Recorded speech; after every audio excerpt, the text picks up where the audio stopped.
This video essay consists of a philological analysis of 3 home video editions of the film The Shining, released in 1980 in the United States by Warner Bros., produced and directed by Stanley Kubrick. By philological analysis, I mean that I will compare the 3 versions in order to understand if they are faithful to the original look and sound of the film, as it was released in the theaters in 1980 and as the filmmakers intended. The first version is the one contained in the first DVD edition of the film, released in 1999, which uses the same master of the Laserdisc edition that Kubrick may have approved. The aspect ratio is 1.33 to 1, hence presenting the film open matte, as Kubrick intended for television screens which at the time were 4:3. Therefore, the statement on the cover that the film has been modified to fit the TV screen is misleading. The audio consists of the original monophonic soundtrack. The second version is the digitally restored and remastered one, contained in the second DVD edition of the film, released in 2001. The aspect ratio is once again 1.33 to 1. That is what Kubrick intended, as stated on the cover. However, the soundtrack is presented in a new 5.1 mix, produced after the director's death. The third version is the one contained in the Blu-ray disc edition of the film, released in 2007, which is the one commonly seen nowadays. Contrary to what the cover states, the aspect ratio is 1.78 to 1, so to adapt the film to the current standard of 16:9 television screens. Although the top and bottom parts of the image that are masked here were meant to be masked in the theaters as well, to be precise, the image should have been masked a little bit more in order to present the film with the originally intended widescreen aspect ratio, that is 1.85 to 1. The 5.1 soundtrack is the same as in the previous release, but is presented here in PCM. In 2010, in Perugia, Italy, I attended to the screening of a new generation 35mm print with a remixed 5.1 digital sound.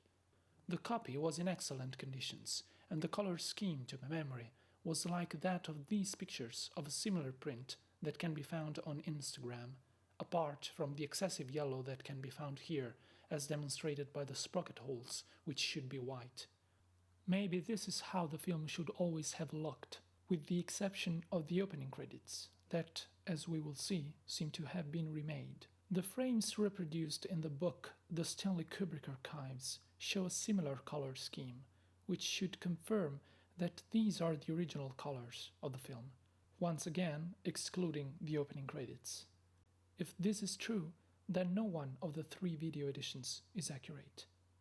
The intertitles reproduced in the book look like those of the second and third home video versions, as we will see.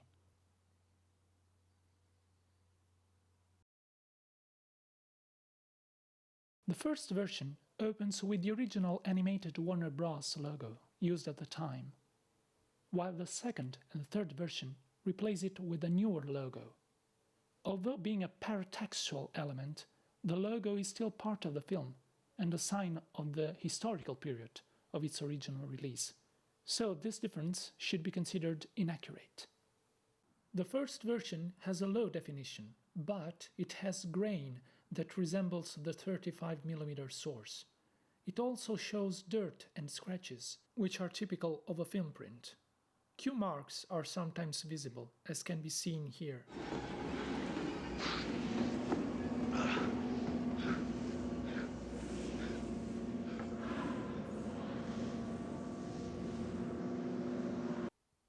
The second version has a better definition.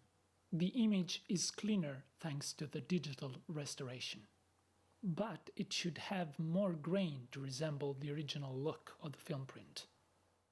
The third version obviously has more detail thanks to the high-definition format. However, once again, the digital noise removal prevents the images from appearing as grainy as they should be. In the first shot, the color scheme of the first and the second version is quite similar, but not that of the third one. as can be seen looking at the sky. However, in this other shot, the second version has a magenta tint that cannot be seen in the first or in the third one. The same can be said for this shot. The design and the synchronization of the opening credits is different. In the first version, they have an electric light blue shade. In the second version, they present a slightly different font and tint, and they contain a little shadow. In the third version, the font and the tint are once again different, but this time the shadow is absent. If we freeze the same frame of the three versions, we can notice a different synchronization in the second and third one compared to the first one. The intertitles are different as well.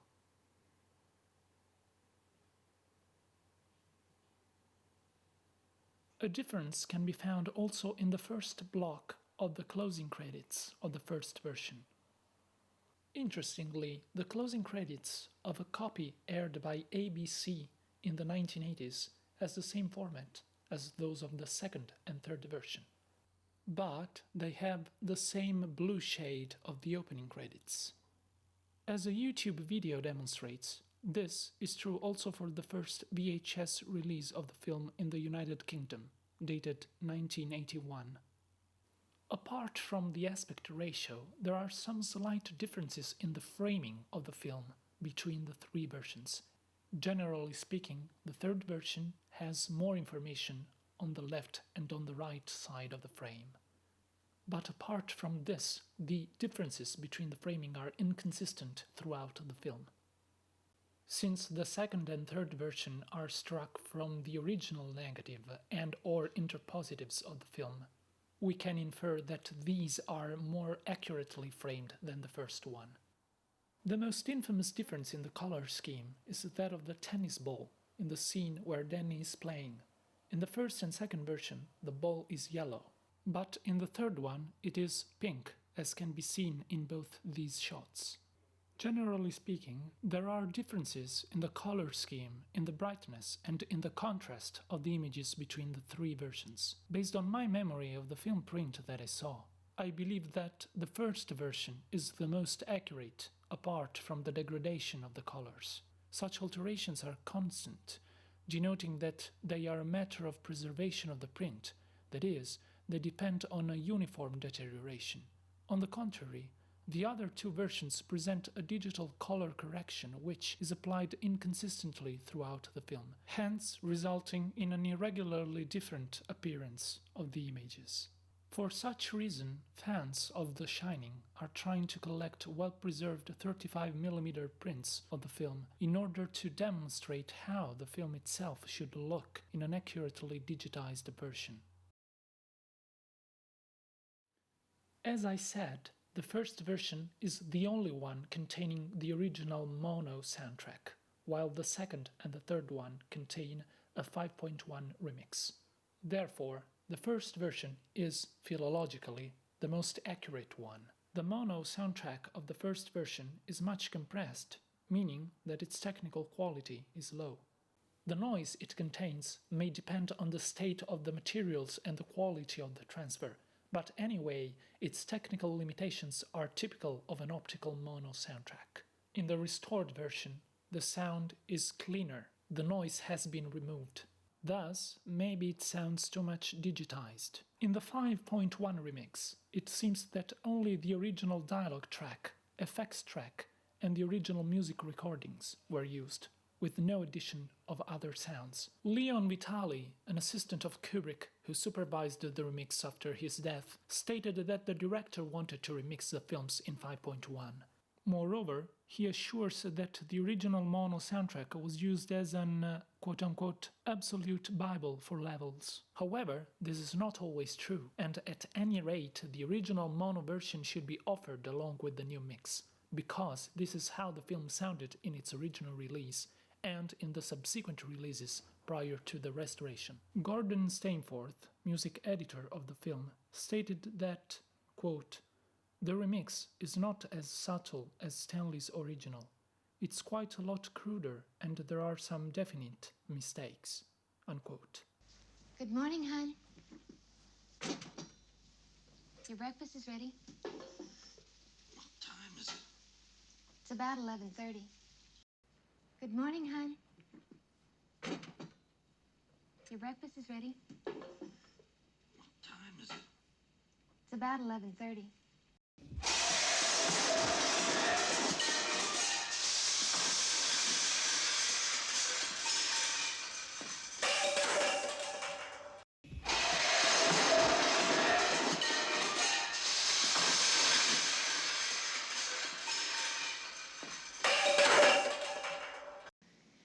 Tony's a little boy that loves my mouth. Is Tony the one that tells you things? Yes. Tony's a little boy that loves my mouth. Is Tony the one that tells you things? Yes. Tony's a little boy that loves my mouth. Is Tony the one that tells you things? Is your family having a look around? No, my son's discovered the game is wrong. Has your luggage been brought in? Right there. Oh, fine. Is your family having a look around? No, my son's discovered the game is wrong. Has your luggage been brought in? Right there. Oh, fine. You... I know you got...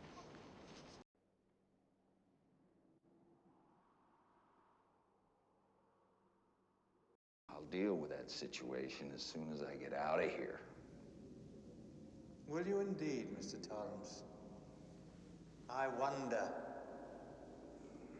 I have my doubts.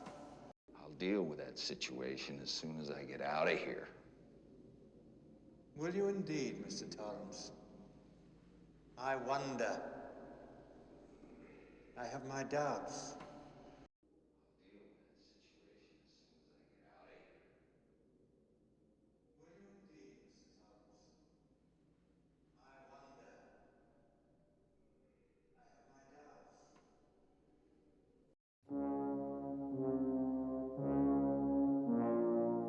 The most obvious differences between the original mono and the new 5.1 mix regard the music. The first piece, an original composition by Wendy Carlos and Rachel Elkind, carries a sense of spaciousness, which presents a cross-modal correspondence to the spaciousness of the images.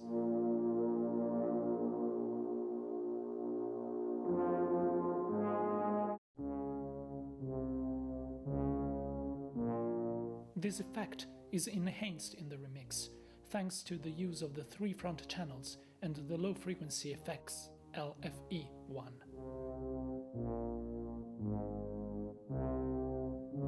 And in a few moments, also the surround channels are used.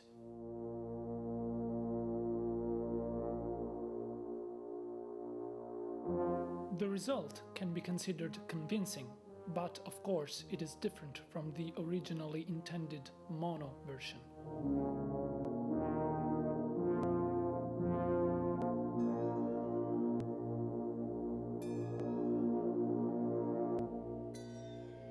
The same can be said in other instances. The new mix is technically better, cleaner, with more fidelity and envelopment, but it does not present accurately how the film originally sounded.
The biggest differences in the music track of the two versions can be found in the last act of the film. This comes as no surprise for two reasons.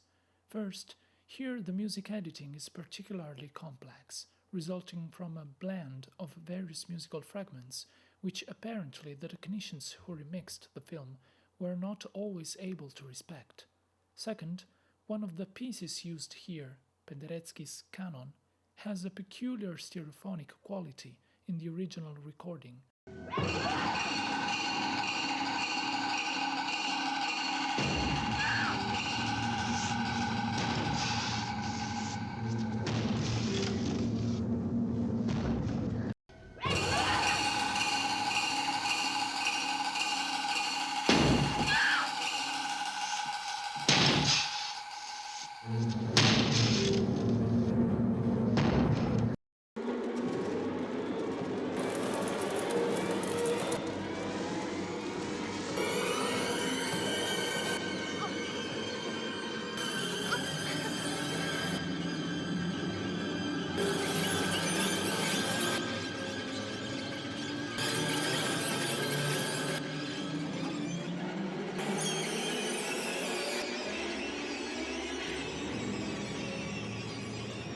Come out, wherever you are.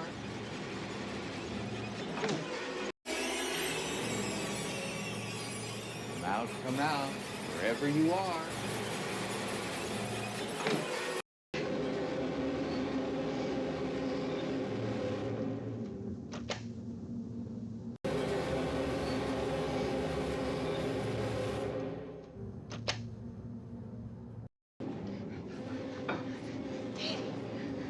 I can't get out!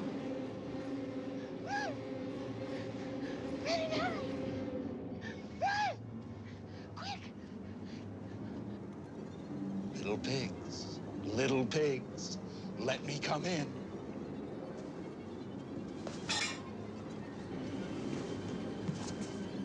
Not by the hair on your chinny chin chin. Then I'll huff, and I'll puff, and I'll blow your house in.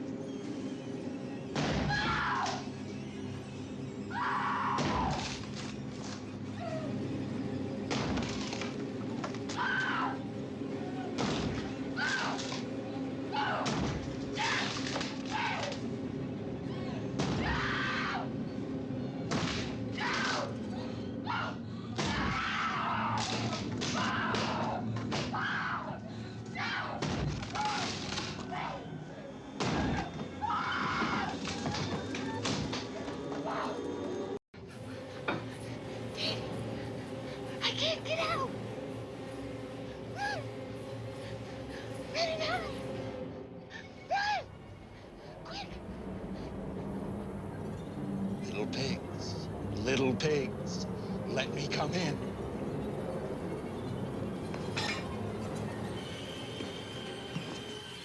Not by the hair on your chinny chin chin. Then I'll huff, and I'll puff, and I'll blow your house in.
The Shining is both a popular film with a cult following and an auteur film with a high reputation among film scholars.